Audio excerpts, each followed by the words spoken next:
Señal directa. A la 1:47 le doy la bienvenida en la línea telefónica al diputado Enrique Velázquez, colaborador de esta misión, a quien saludo con mucho gusto. ¿Cómo está, diputado? Muy buenas tardes. Pina, qué gusto saludarte, qué gusto que estés de regreso. Y gracias. Aquí andamos, gracias. Qué bueno, te mando un abrazo, Pina.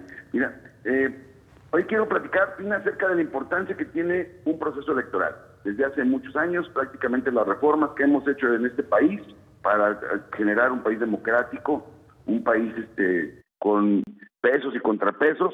Pues desde hace mucho tiempo, desde la izquierda se ha luchado por la importancia de reconocer el voto, algo que no sucedía, ¿no? Antes la Secretaría de Gobernación hacía las elecciones, y eso te llevaba luego a unos resultados como el que tuvimos en el 88, ¿no? Cuando se cayó el sistema, y que en ese momento, curiosamente, el que es ahora el director de la Comisión Federal de Electricidad, Manuel Bartlett, era el secretario de Gobernación, y a partir de eso se hizo un movimiento para poder crear una institución como el INE. Con el tiempo nos dimos cuenta que hacía falta en el país también generar mayor transparencia y rendición de cuentas, y para eso se creó luego el INAI. Se vinieron acompañando una serie de instituciones que permitían la regulación para las telecomunicaciones a partir de la venta de Telmex en el periodo de Carlos Salinas de Gortari, y se hizo esta institución de telecomunicaciones para regular, ¿no? Es una comisión reguladora para regular lo que tenía que ver con la comunicación en el país.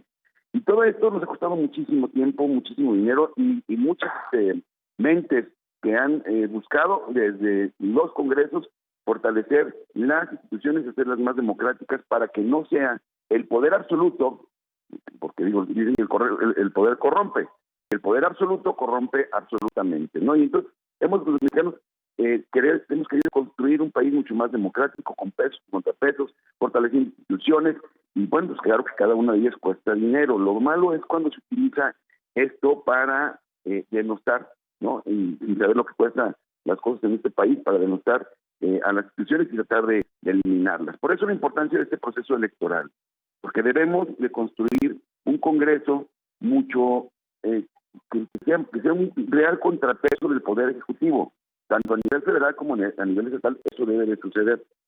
Este proceso electoral es la oportunidad que tenemos de fortalecer nuestras instituciones, que tanto se habla de corrupción, pues debería de irse sobre las personas que cometen actos de corrupción, pero no de tratar de desmantelar al país.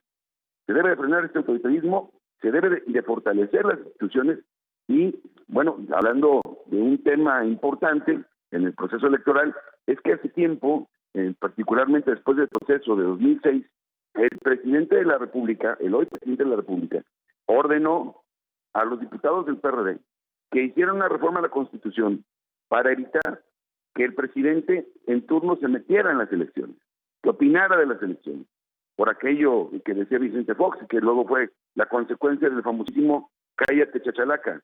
Y esto ha sido unos avances que han tenido democráticos en el país, para que el electorado tome decisiones no en función del ejercicio del poder. Algo que criticamos desde la izquierda todo el tiempo era que se hiciera campaña con recursos públicos y con los programas de gobierno.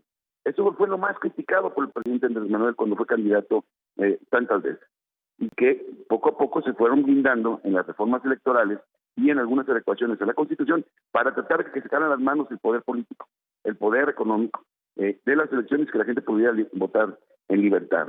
Y, por ejemplo, podemos poner un ejemplo de lo que está pasando ahora, ¿no? Y es que ahora los servidores de la nación van a ser los que van a aplicar la vacuna, y que eso no es otra cosa que el aparato electoral del presidente para utilizar un asunto tan complicado, tan difícil, tan grave en el país como las muertes que está causando el COVID o la pandemia, que está causando estragos económicos, estragos de salud en el país, y que ahora se tiene que utilizar para ganar una rentabilidad electoral. Por eso es muy importante que en este proceso electoral pongamos atención. Me parece que fue un acierto la alianza que hace el PAN, el PRI y el PRD para buscar ser un contrapeso y construir una mayoría que permite equilibrar las decisiones desde el poder de la República. Y para esto esto no va a poder ser posible si no hay una alianza desde la sociedad para parar en seco a un gobierno autoritario que lo único que está haciendo es pensando en las siguientes elecciones, cuando lo correcto sería que estuviera pensando en las siguientes generaciones. Se deben invertir más recursos en educación y eso no está ocurriendo. Más recursos en salud y tampoco está ocurriendo. Se está invirtiendo en proyectos personales con ideas muy claras de una sola persona, que eso no va a llevar a este país hacia ningún lado. Por eso debe de haber los contrapesos necesarios del Poder Judicial en el Poder Legislativo para contrapesar al Poder Ejecutivo y que este país, de una vez por todas, frene el autoritarismo que tanto daño nos ha hecho durante muchísimos años. Hasta aquí mi comentario el día de hoy. Tan importantes e indispensables esos contrapesos. Maestro, muchísimas gracias. Nos oímos y nos vemos dentro de 8 días. A ti, Pina, y qué gusto escucharte. Hasta luego. Igualmente. Muchísimas gracias. Es el